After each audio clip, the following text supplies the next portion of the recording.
আসসালামু আলাইকুম everyone, welcome to ঋতুস unique world. আজ আমি আপনাদের সাথে শেয়ার করব খুব সহজ এবং মজাদার বিফ তেহারির রেসিপি। ভিডিওটি না টেনে সম্পূর্ণ দেখার অনুরোধ রইল। আশা করছি ভিডিওটি আপনাদের কাছে ভালো লাগবে। তেহারি রান্না করার জন্য আমি প্রথমে গরুর মাংসগুলোকে একদম ছোট ছোট টুকরো করে কেটে ভালো করে ধুয়ে নিয়েছি। এখানে একটা হাঁড়িতে আমি দিয়ে দিচ্ছি সরিষার তেল। তেহারি রান্নাটা সরিষার তেলে করলেই বেশি ভালো লাগে। আর সরিষার তেলের মধ্যে আমি দিয়ে দিয়েছি বাটার। আমার ঘরে বাটার ছিল তাই আমি দিয়েছি, আপনাদের না দিলেও হবে। আর এখানে আমি দিয়ে দিয়েছি অল্প পরিমাণে কিছু গরম মশলা। আমি এই রান্নাটা রাঁধুনি রেডিমিক্স তেহারি মশলা দিয়েই করব, যার কারণে আমি গরম মশলা কম দিয়েছি। এখানে আমি আদা রসুন বাটা দিয়ে দিয়েছি পরিমাণ মতো, কিন্তু সেটা স্কিপ হয়ে গিয়েছে। আর এখানে দিয়ে দিয়েছি টক দই। টক দইটা আমি হাফ লিটারেরও কম দুধে একটা লেবুর অর্ধেক পরিমাণ দিয়ে সেটাকে আমি টক করে নিয়েছি। টক দইয়ের অর্ধেকটা আমি দিয়ে দিয়েছি, বাকিটা আমি মাংস দিয়ে তারপরে দেব।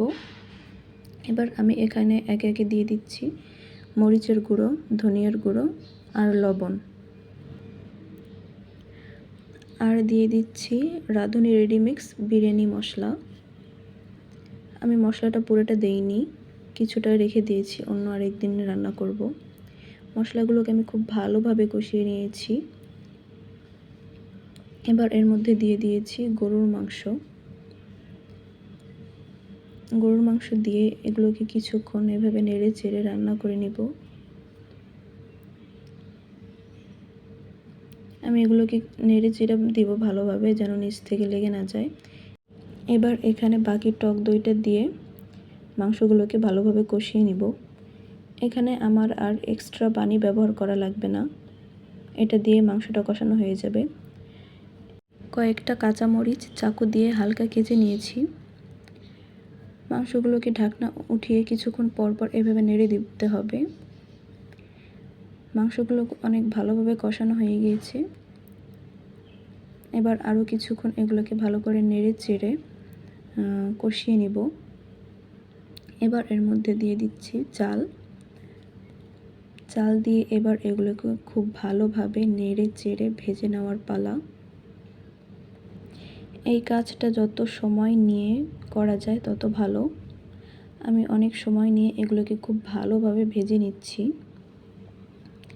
আর চালের পরিমাণটা আমি নিয়েছি 1 কেজির থেকে অনেকটা কম, মানে 3 পার মতো চাল নিয়েছি। আর গরুর মাংস নিয়েছি হাফ কেজির থেকে একটু বেশি, 3 পার থেকে সামান্য কম হবে হয়তো, এরকম নিয়েছি। এগুলোকে খুব ভালোভাবে কষিয়ে আমি এর মধ্যে গরম পানি দিয়ে দিয়েছি। বিরিয়ানি কিংবা তেহারি রান্নায় অবশ্যই গরম পানিটা ব্যবহার করতে হবে। এবার এখানে আমি স্বাদ মতো লবণ দিয়ে দিয়েছি আর কাঁচামরিচগুলো দিয়ে দিয়েছি। এবার এগুলোকে ঢেকে কিছুক্ষণ রান্না করব। এবার ঢাকনা উঠিয়ে দিচ্ছি। পানিটা শুকিয়ে গিয়েছে, আমি চুলার আঁচ একেবারে লোতে রেখেছি। এবার এগুলোকে নেড়ে চেড়ে আবারও ঢাকনা দিয়ে দমে রেখে দিব। প্রায় 20 থেকে 30 মিনিট দমে রেখে এবার চুলা অফ করে দিয়েছি। চালটা অনেক ভালোভাবে ফুটেছে আর ঝরঝরেও হয়েছে, দেখতেই পাচ্ছেন। দেখে বোঝা যাচ্ছে এটা কতটা পারফেক্ট হয়েছে। এবার নামিয়ে নিব। তো এই ছিল আমার সম্পূর্ণ রেসিপি। ভালো লাগলে ভিডিওতে একটি লাইক দিয়ে কমেন্ট করে আমাকে জানিয়ে দেবেন আপনাদের কাছে কেমন লেগেছে। ভিডিওটি সম্পূর্ণ দেখার জন্য আপনাদের অসংখ্য ধন্যবাদ। দেখা হচ্ছে নেক্সট কোনো ভিডিওতে। আল্লাহ হাফেজ।